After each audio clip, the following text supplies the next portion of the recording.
Ya, entonces ahora comenzó a grabar. Buenas tardes a todas y a todos.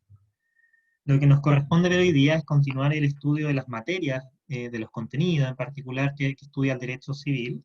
La sesión pasada alcanzamos a estudiar la teoría de la personalidad en términos bien genéricos, a qué se dedica particularmente esa rama del derecho civil.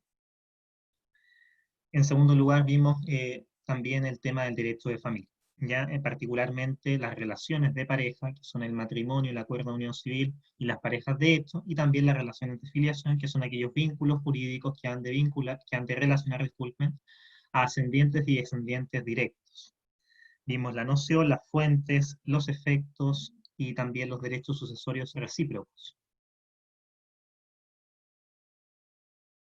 Bien. Hoy día entonces tenemos que ver la teoría de los bienes y de los derechos reales, como también la teoría de las obligaciones. Son dos materias fundamentales de derecho civil que nos interesa analizar particularmente ahora. Bien, básicamente en la teoría de los bienes y de los derechos reales, que ustedes lo estudiarán en profundidad en el curso de Derecho Civil 4, se van a estudiar los distintos estatutos de los bienes, sus clasificaciones, las formas de adquirir el dominio y las acciones que se poseen para poder proteger el dominio. El dominio es el principal derecho real que existe en nuestro ordenamiento jurídico. Entonces, básicamente, lo que estudia la teoría de los bienes son, ante todo, las cosas. ¿Y qué son las cosas? Las cosas es todo aquello que posee existencia, ya sea corporal o incorporal. Cosa es todo aquello que posea existencia, ya sea corporal o incorporal. Entonces, existen cosas corporales propiamente tal, que son aquellas que podemos tocar, aquellas que tienen un cuerpo, un corpus, y también existen cosas que no poseen cuerpo, que no podemos tocar. ¿A alguien se le ocurre algún ejemplo de cosa incorporal?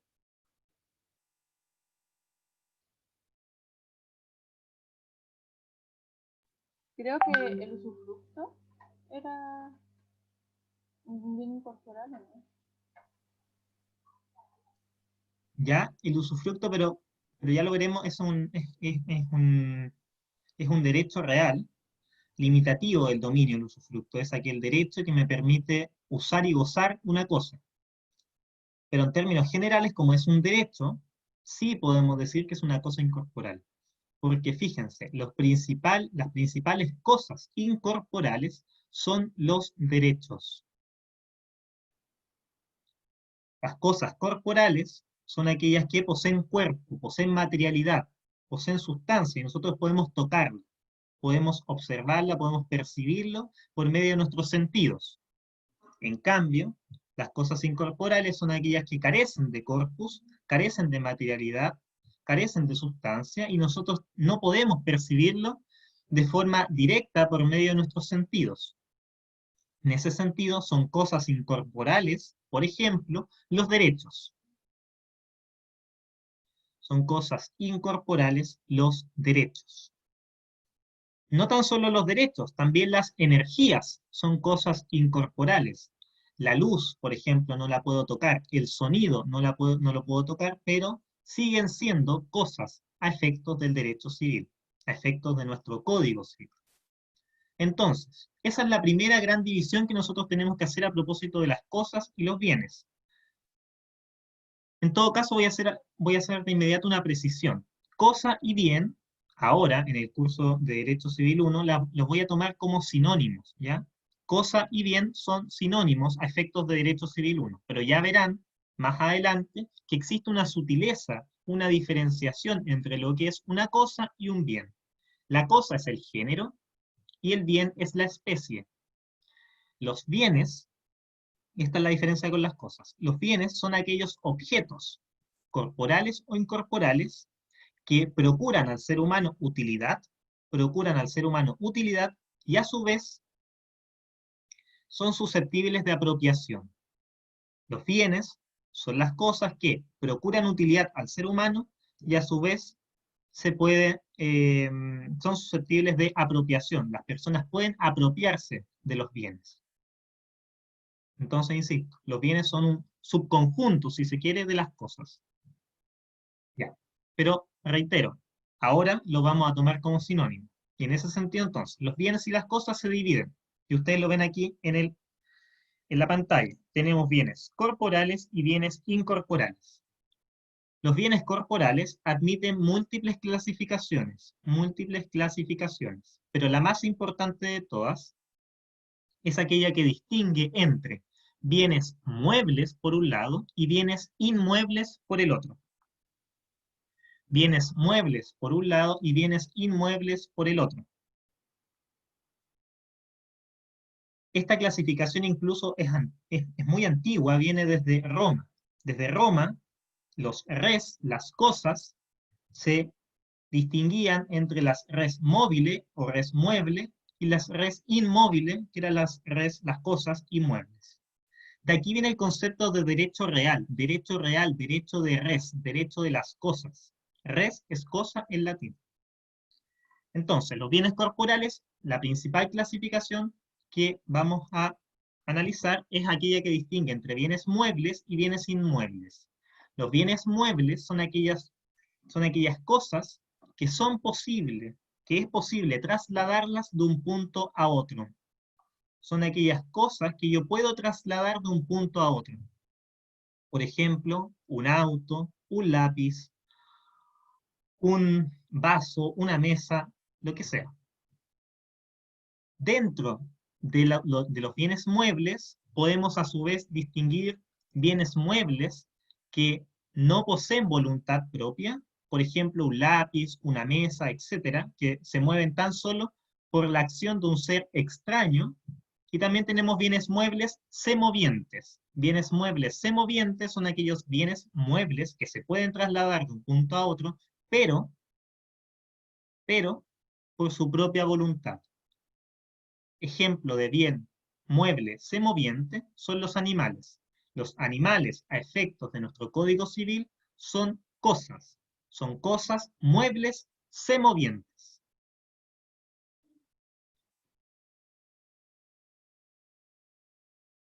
Y los bienes inmuebles, a contrario sensu, son aquellos bienes, son aquellas cosas que no es posible trasladar de un punto a otro. Son aquellas cosas que no puedo trasladar de un punto a otro. Por ejemplo, una casa, por ejemplo, un fundo, por ejemplo, el suelo, el piso. ¿Ya? Esas son las cosas inmuebles. Esta clasificación, que distingue entre bienes muebles y bienes inmuebles, tiene muchísimas importancias. Pero quizás la más relevante de todas se da a propósito del contrato de compraventa. El contrato de compraventa es aquel que relaciona a un comprador y vendedor, en donde el comprador se obliga a pagar un precio y el vendedor se obliga a entregar la cosa. Así de simple. Si yo celebro con Antonia, por ejemplo, un contrato de compraventa de un computador, yo soy el vendedor y Antonia es la compradora, yo me obligo a entregarle el computador y ella se obliga a pagarme el precio que yo exigí por esta venta del computador. Tratándose entonces de compraventas de bienes muebles, esta se va a perfeccionar por el solo cruce de voluntades, sin nada más. No es necesario ningún tipo de solemnidad. Entonces, la compraventa de bienes muebles se perfecciona, es perfecta, una vez que se entrecruzan las dos voluntades, la voluntad del vendedor de vender la cosa y la voluntad del comprador de comprar la cosa. Desde ese momento, desde el momento del entrecruce entre las dos voluntades, se perfecciona el contrato y es absolutamente válido y va a surtir efectos. Ahora, tratándose de un contrato de compraventa de bienes inmuebles, ¿Será así de fácil o no? ¿Alguien sabe en qué momento se perfecciona el contrato de compraventa de un inmueble? Por ejemplo, la compraventa de una casa.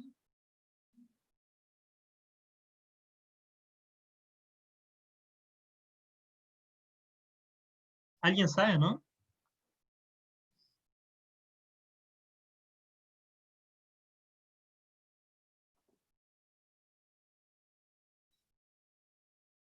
¿Será así de sencillo como vender un computador, como vender un lápiz o como vender un cuaderno? Simplemente yo le pago el precio, él me entrega la cosa y punto, se acabó. ¿O hay que hacer algo adicional?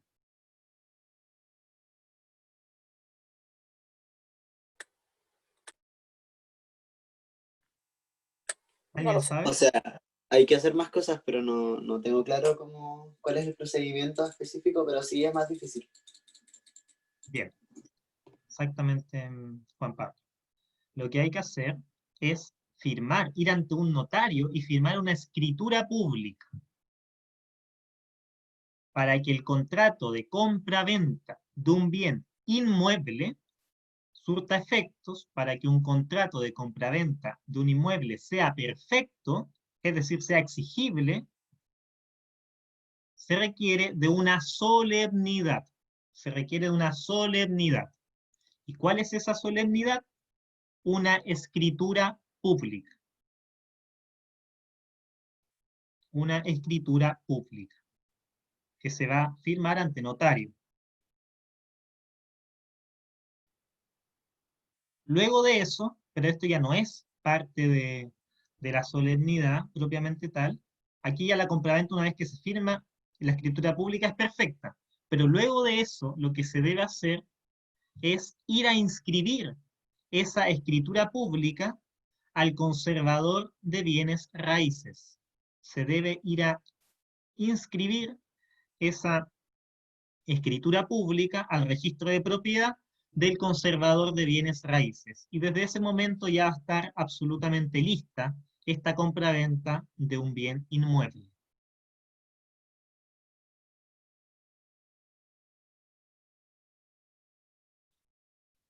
Ya.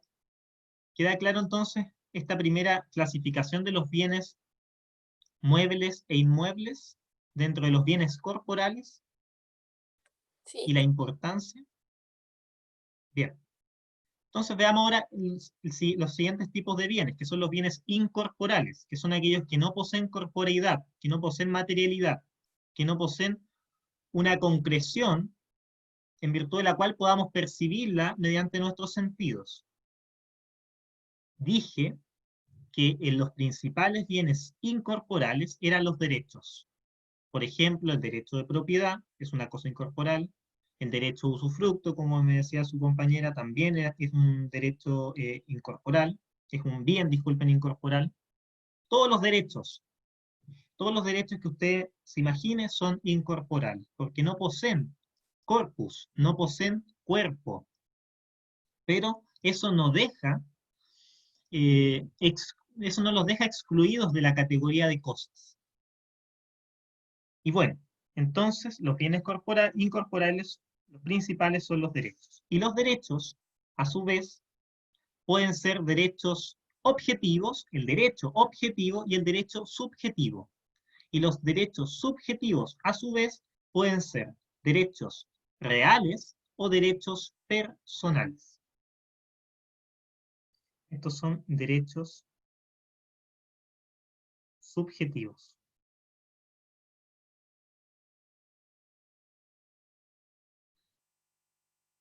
Los derechos subjetivos, entonces, pueden ser derechos reales o derechos personales.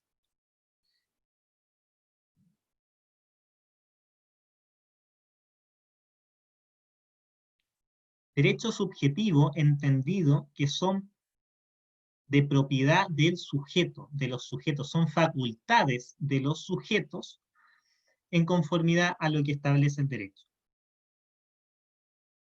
El derecho en términos institucionales.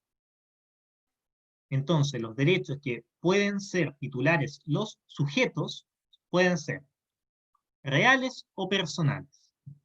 Y esto es lo que vamos a trabajar ahora a continuación. Los derechos reales y personales están definidos por la ley, están definidos por nuestro Código Civil en el artículo 577 y 578 respectivamente del Código Civil. Dice expresamente el artículo 577 a propósito de los derechos reales.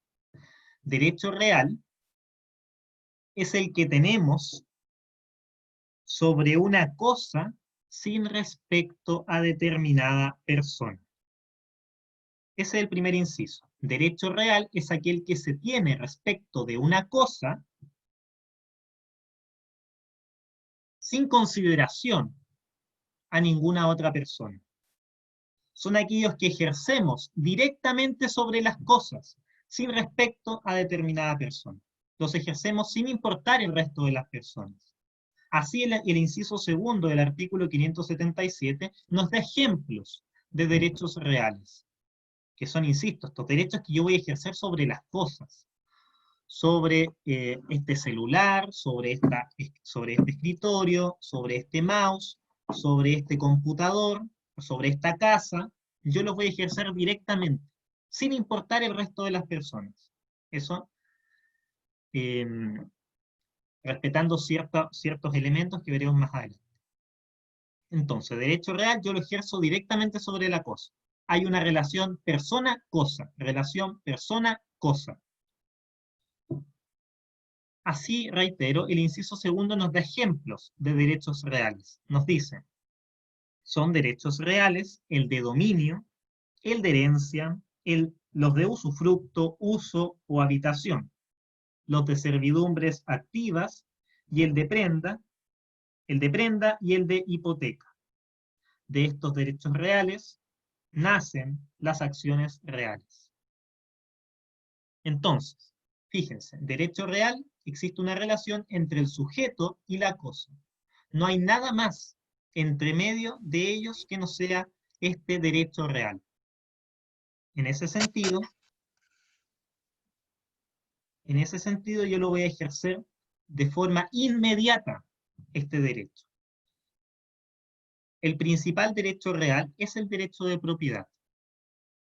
El derecho de propiedad faculta al propietario a usar, gozar y disponer de la cosa. El derecho de propiedad faculta al propietario, a quien posea el dominus,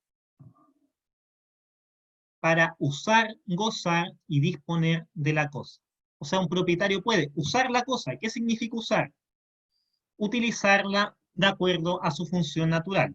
Por ejemplo, si yo tengo un plumón de pizarra, lo puedo usar perfectamente para su función natural, que es escribir. ¿Qué es gozar? Gozar significa aprovecharse de los frutos de esa cosa. Por ejemplo, si soy propietario de un árbol, soy propietario tanto del árbol y también me puedo aprovechar de los frutos de ese árbol. O sea, si ese árbol entrega manzanas, esas manzanas yo me las puedo comer, las puedo regalar, las puedo vender, etc. Esos son frutos materiales de la cosa. Frutos jurídicos serían, por ejemplo, yo soy propietario de un departamento y ese departamento yo lo arriendo. La renta que recibo producto de ese alquiler es también un fruto, porque me estoy aprovechando de las ganancias que entrega esa cosa. Ese sería un fruto jurídico. Entonces puedo usar, puedo gozar y también puedo disponer de la cosa. Disponer de la cosa. La disposición puede entenderse en un doble punto de vista. La disposición material, que es la capacidad que yo tengo como propietario de destruir la cosa si quiero, la puedo modificar, la puedo destruir, puedo hacer lo que quiera porque yo soy el propietario. Y la disposición jurídica que se vincula a la idea de enajenación.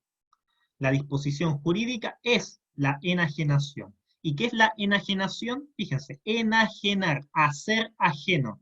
Enajenación significa vender la cosa, traspasar del dominio, hacer ajena la cosa que antes era mía. ¿Se entiende esta idea general de derecho real? Si fui muy rápido, Sí, por favor díganme. ¿Necesitan que repita algo?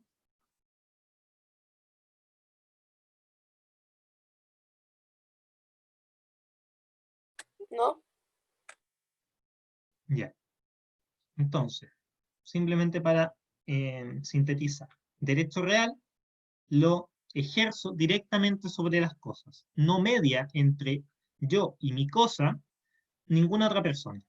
Lo ejerzo directamente. Yo hago lo que quiero con mi cosa siempre y cuando tenga la propiedad, tenga el derecho de dominio. ¿Existen otros derechos reales? Sí. Por ejemplo, el derecho de usufructo. Ya dijimos que el derecho de propiedad nos entrega tres facultades. Derecho de propiedad nos entrega la capacidad de usar, la facultad de usar, la facultad de gozar y la facultad de disponer. Entonces, respecto del Marcelo, derecho, ¿sí? una pregunta. Entonces, por ejemplo, ya si este derecho de disposición de las cosas permite usar, gozar y disponer, y el usufructo solo permite el uso y goce, este Claro. derecho real de propiedad al final no tiene límites. Sí tiene límites, pero es un límite muy general, que es que yo no puedo ejercer mi derecho de propiedad en contra de lo que disponga la ley o de derecho ajeno. Esos Ah, son ya, los límites del derecho de propiedad. No puedo usarlo contra lo que dispone la ley, ni tampoco contra derecho ajeno. Yo no puedo utilizar, por ejemplo, mi auto, del cual tengo propiedad, para destruir, supongamos, el auto del vecino. Eso estaría en contra de derecho ajeno. Pero sí tiene límites. Muy pocos, pero sí, tiene sí. límites. De nada. Entonces, fíjense, el dominio o propiedad me da la capacidad de usar la cosa, sí. ¿Me da la capacidad de gozar la cosa? Sí. ¿Y me da la capacidad de disponer la cosa? Sí. Ahora, tratándose del derecho de usufructo, fíjense de dónde viene el nombre. Ususfructo, ususfructo, uso y fruto. Uso y fruto. Puedo usar la cosa y puedo gozar la cosa, pero no puedo disponer de la cosa. Usufructo, usar, gozar, pero no disponer. Usus, uso, fructus, fruto. Uso y frutos. Y otros derechos reales son, por ejemplo, el derecho de uso o habitación, que me lo dice el mismo nombre, uso y habitación. Me permiten tan solo usar la cosa, pero no gozar de la cosa, ni tampoco disponer de la cosa. La diferencia entre el uso y la habitación es que el uso viene respecto a bienes muebles. Yo puedo usar un celular, y la habitación es respecto de bienes inmuebles. O sea, yo puedo usar, supongamos, una pieza, una habitación. ¿Ya?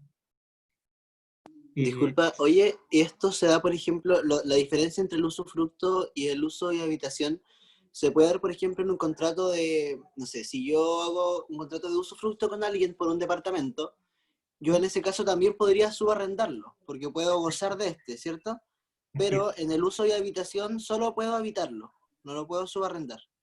Solamente puedes usarlo, es decir, Claro. utilizarlo bajo su, o en miras de su objetivo esencial de la cosa. Si a mí, por ejemplo, me prestan un plumón de pizarra, yo lo tengo que usar, pero solamente bajo su destinación natural. Tampoco puedo usar el plumón para supongamos, destruirlo, porque no tengo la capacidad de disposición. Tengo que usarlo bajo la lógica instrumental de cuál es su finalidad en particular.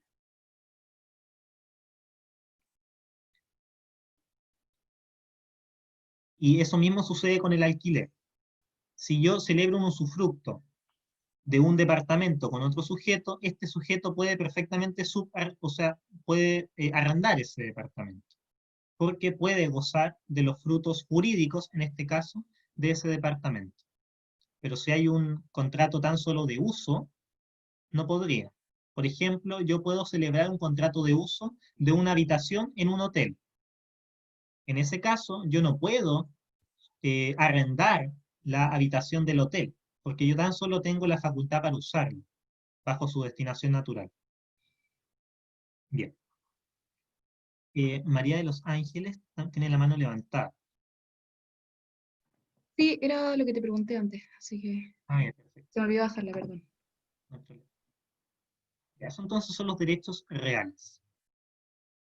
Ahora, los derechos personales los define el artículo 578 del Código Civil y se definen de la siguiente manera.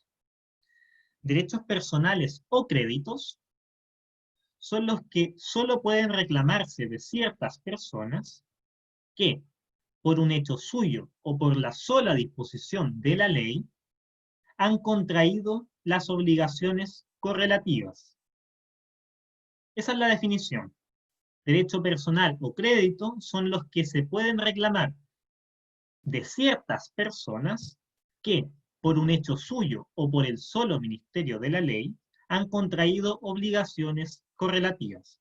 Entonces ya pueden observar una primera gran diferencia entre el derecho real y el derecho personal. En el derecho real no existe un sujeto entre medio de el titular del derecho y la cosa, solamente una relación sujeto-cosa, sujeto-cosa. En cambio, en el derecho personal ya hay una relación sujeto-sujeto, acreedor-deudor.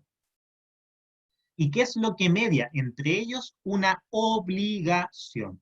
Sujeto, obligación, sujeto. Acreedor, obligación, deudor.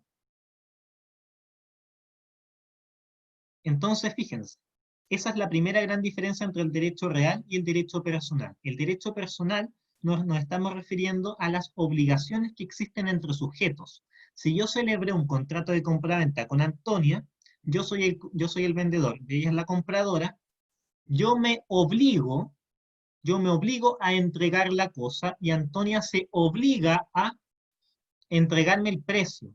Entre medio de este contrato, en donde surgieron obligaciones, existen derechos personales. De los contratos surgen derechos personales. Si yo con Antonia celebro un contrato de compra-venta, surgen derechos personales. ¿Cuáles son esos derechos personales? La obligación mía de entregar la cosa y la obligación de ella de pagarme el precio. Luego, el inciso segundo da ejemplos de derechos personales. Dice, como el que tiene el prestamista en contra, disculpen, como el que tiene el prestamista contra su deudor por el dinero prestado, o el hijo contra el padre por alimentos. De estos derechos nacen las acciones personales. Entonces, derechos personales nos estamos refiriendo a las obligaciones, a aquellos elementos que me hacen exigible una determinada conducta a otro sujeto porque se ha obligado por sí mismo o por el solo ministerio de la ley. Eso dice el artículo 578. Son obligaciones que nacen por hechos suyos, por ejemplo un contrato, o por el solo ministerio de la ley, porque la ley dispone que este sujeto está obligado a realizar una determinada actuación. Aquí mismo, en el artículo 578, hay un ejemplo de ambos. Hay un ejemplo en donde los sujetos se obligaron por sí mismos, que es el caso del prestamista, y también existe un ejemplo en donde la ley ha impuesto la obligación, que es el caso del padre respecto de los alimentos del hijo. El padre está obligado a entregarle alimentos al hijo, no porque él quiera, sino que porque lo dispone la ley.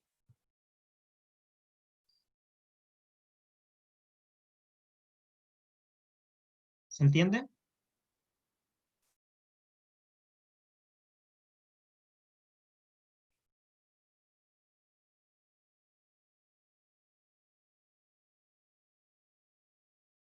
Bien.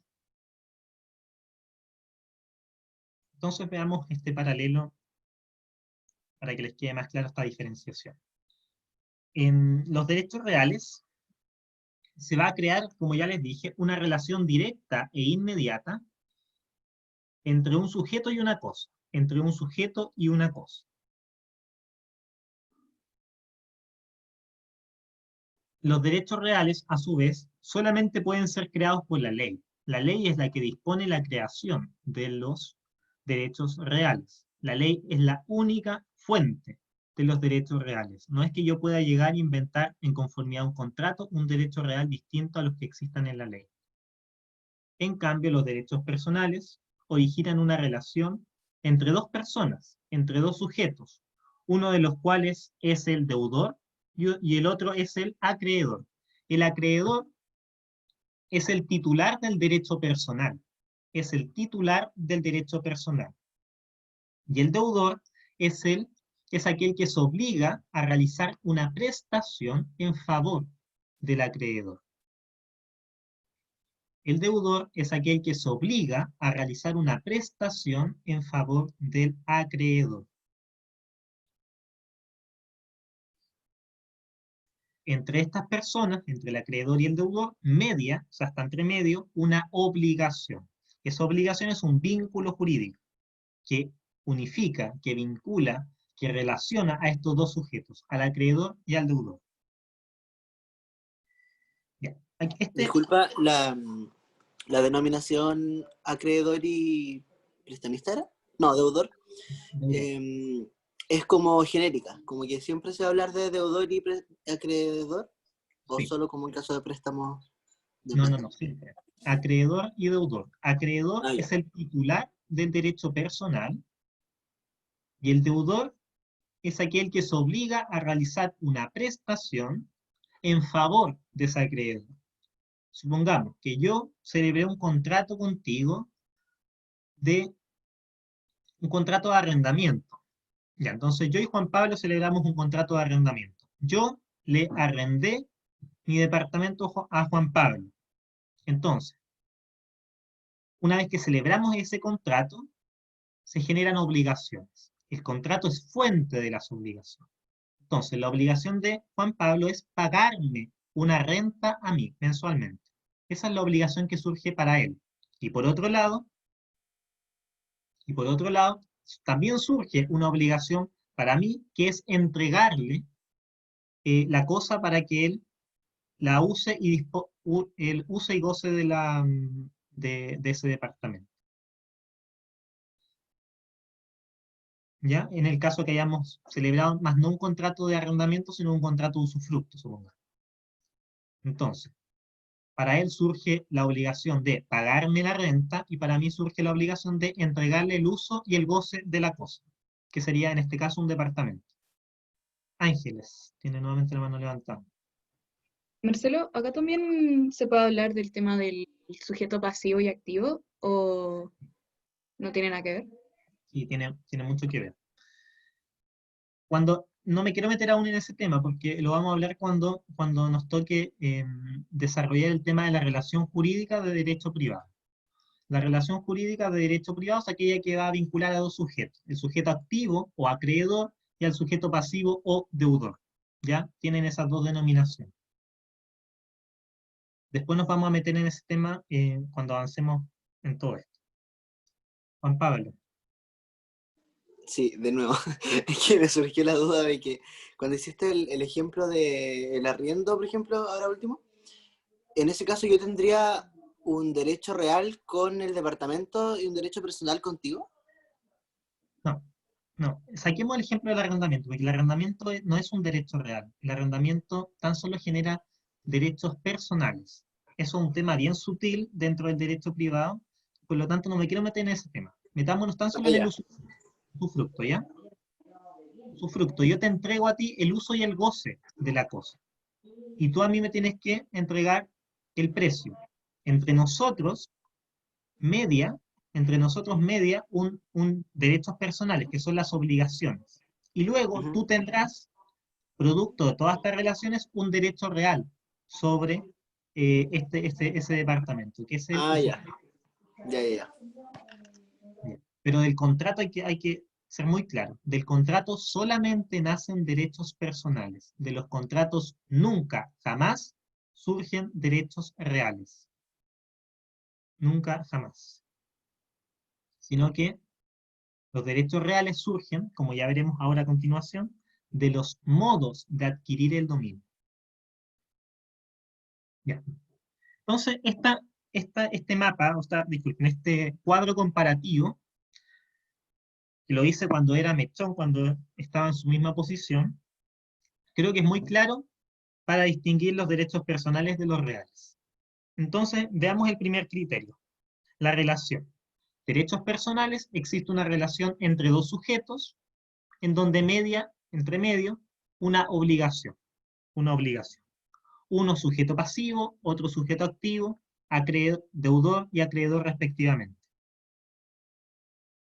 En cambio, en los derechos reales no existe una relación entre sujeto activo y pasivo, no existe un acreedor y un deudor, existe un sujeto que es titular del derecho real y la cosa.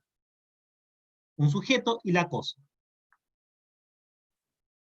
Esto sin perjuicio de que existan autores como Marcel Planiol, que diga que en realidad sí existe un sujeto activo y un sujeto pasivo.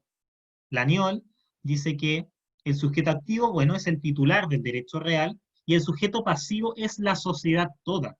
Toda la sociedad somos sujetos pasivos porque nos obligamos a respetar el derecho real que posee este sujeto activo. Pero es una tesis tan solo doctrinaria. Juan Pablo. No, se me había quedado de delante. No hay problema. Y entonces, el primer criterio, la relación. Derecho real, cosa, sujeto. Sujeto, cosa. Derecho personal, sujeto activo, sujeto pasivo. Acreedor, deudor y entre medio, la obligación. Ahora, segundo criterio, ¿de dónde emanan? Los derechos personales emanan de las fuentes de las obligaciones. Las fuentes de las obligaciones. A saber, y esto lo vamos a ver con mayor detención en la próxima sesión, las fuentes de las obligaciones son la ley, el contrato, el cuasicontrato, el delito y el cuasidelito. Son 5 fuentes de las obligaciones. La ley, el contrato, el cuasicontrato, el delito y el cuasidelito. Estos dos últimos también se denominan hecho ilícito civil. De ahí emanan los derechos personales, de ahí surgen las obligaciones. Los derechos reales, en cambio, emanan de los modos de adquirir el dominio. De los modos de adquirir el dominio. Los modos de adquirir el dominio más importantes son la tradición y la prescripción adquisitiva, o también llamada en términos latinos usucapión, ¿ya? La usucapión, que es la prescripción adquisitiva. Esos son los dos modos de adquirir el dominio más importantes. De esos modos de adquirir el dominio surgen los derechos reales. Esto también lo vamos a ver con más detenimiento en la próxima sesión. El tercer criterio es ¿cuántos derechos existen? Los derechos personales son innumerables, son infinitos. Yo puedo hacer contrato de lo que quiera. Y en ese sentido van a surgir siempre nuevas obligaciones, muy distintas a las convencionales, a las clásicas, si se quiere. En cambio, los derechos reales siempre van a surgir, digamos, por disposición de la ley. La ley es finalmente la fuente de los derechos reales y por tanto la ley es quien los establece de forma taxativa, de forma exhaustiva. La ley enumera cuáles son los derechos reales. Solamente serán derechos reales aquellos que haya determinado la ley. Si la ley no determina que algo es derecho real, ese algo no es derecho real. Solamente la ley es quien determina cuáles son los derechos reales. Los principales derechos reales, como ya lo hemos venido repitiendo, son el dominio, el usufructo, la habitación, el uso, la hipoteca, el derecho real de herencia, la prenda, etc.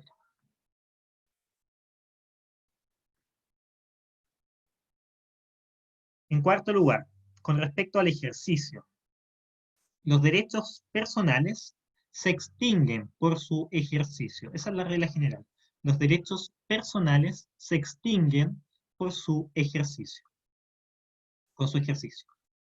Por ejemplo, yo con Antonia celebré ese contrato de compraventa del computador, yo vendedor, ella compradora. Yo, mi derecho, mi obligación, o derecho personal de Antonia, es entregar la cosa, entregar el computador. Esa obligación que yo tengo se extingue una vez que la cumplo. Si yo entrego el computador a Antonia, listo, se extinguió mi obligación. Y Antonia, por su parte, al pagarme el precio, ya se extinguió su obligación. Entonces, respecto de los derechos personales, estos se extinguen una vez que se cumple con la obligación. No es que pervivan, no es que persistan una vez que yo ya haya cumplido con la obligación, o si no estaríamos eternamente obligados. Y eso no es así, ¿cierto?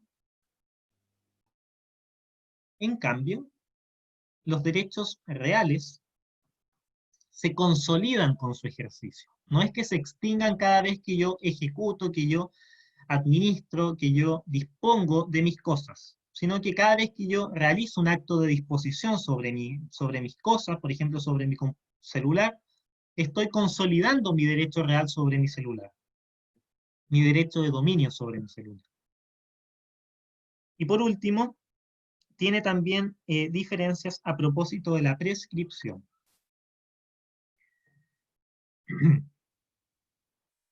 El tema de la prescripción lo vamos a analizar con mayor detalle cuando analicemos las formas de extinguir las obligaciones, la prescripción extintiva. Así que eso lo voy a dejar reservado para la sesión correspondiente. Marcelo, ¿Sí? es que todavía como que me queda un poco de duda de los derechos reales. ¿Esos serían como el hecho de la adquisición o no? O como que, porque por ejemplo, entiendo que el derecho personal es la relación que existe entre dos personas, pero el derecho real en sí como que no me queda claro como qué es en sí. El derecho real es un vínculo entre un sujeto y una cosa. Es un vínculo entre un sujeto y una cosa. Es un derecho que se ejerce directamente sobre una cosa, sin Entonces, respecto a determinada persona. Por ejemplo, este es mi celular, esta es una cosa, esto es un bien mueble. Yo ejerzo mi derecho de propiedad sobre este celular sin importarme lo que diga el resto. Yo ejerzo mi derecho de propiedad sobre esta cosa sin importar, sin respecto a determinada persona. Yo puedo usar este celular, puedo gozar este celular o puedo disponer de este celular. Y nadie me puede decir nada, porque es mío. Yo tengo el derecho real de propiedad por sobre este celular. claro, porque por ejemplo con el ejemplo que nos dio Salah, era que en el derecho personal, por ejemplo, nosotros hacíamos una compra-venta, firmamos un contrato en el que, por ejemplo, tú me vendías el teléfono, pero después tú se lo pasabas, no sé, al Juan Pablo. ¿Cachai? Entonces, en el derecho real, ahí yo no podía como decirle a Juan Pablo que en realidad ese teléfono era mío porque yo hice un contrato de compraventa contigo, porque él tenía la adquisición del teléfono. Entonces, Claro, ese problema era un derecho, era parte del derecho personal contigo por el incumplimiento del contrato. exactamente. Entonces, yo entiendo que el derecho real en sí es como lo que viene del derecho personal, como la acción de ese derecho en la adquisición. Vamos a poner ese mismo ejemplo. Ya, Entonces, gracias. yo te vendí mi celular a ti, ¿cierto? Tú me pagaste el precio, pero yo aún no cumplo con mi obligación. ¿Cuál es mi obligación como vendedor, Laura? Entregarme Entregarte el celular, ¿cierto? Ya, entonces tú ya cumpliste con tu obligación, que es pagarme el precio, y yo no he cumplido aún con mi obligación de entregarte la cosa, entregarte el celular. Entonces yo, antes de cumplir con mi obligación contigo, yo celebro otro contrato de compra-venta con Juan Pablo, en donde él me paga el precio y yo le entrego la cosa. O sea, yo realicé la tradición de la cosa, es decir, la entrega física y con el ánimo de entregar el dominio a Juan Pablo. Entonces, fíjense, y esto es lo relevante porque del contrato no surgen derechos reales, surgen siempre derechos personales, surgen siempre obligaciones. Yo con el contrato de compra-venta no te hago a ti propietaria del celular. Yo te voy a hacer a ti propietaria del celular una vez que te entregue el celular, cuando realice la tradición. Entonces, por el solo contrato de compra-venta, tú no eres propietario, porque el derecho real no surge jamás de los contratos, jamás. El derecho de propiedad jamás puede surgir por un contrato. El derecho de propiedad va a surgir siempre por un modo de adquirir el dominio, que es un hito distinto, que puede ser la prescripción, la tradición, la accesión, la ocupación, que los veremos más adelante. Entonces, fíjense, en ese caso, tú me puedes demandar a mí por incumplimiento del contrato. Yo no cumplí con mi obligación. Pero no puedes ir a donde Juan Pablo y decir que tú eras la propietaria, porque tú nunca llegaste a ser propietaria, porque nunca realicé la tradición contigo, nunca realicé la entrega física de la cosa. Queda un Ya, poco más claro, ¿no? sí, bacán, muchas gracias. De nada. ¿Alguna otra pregunta?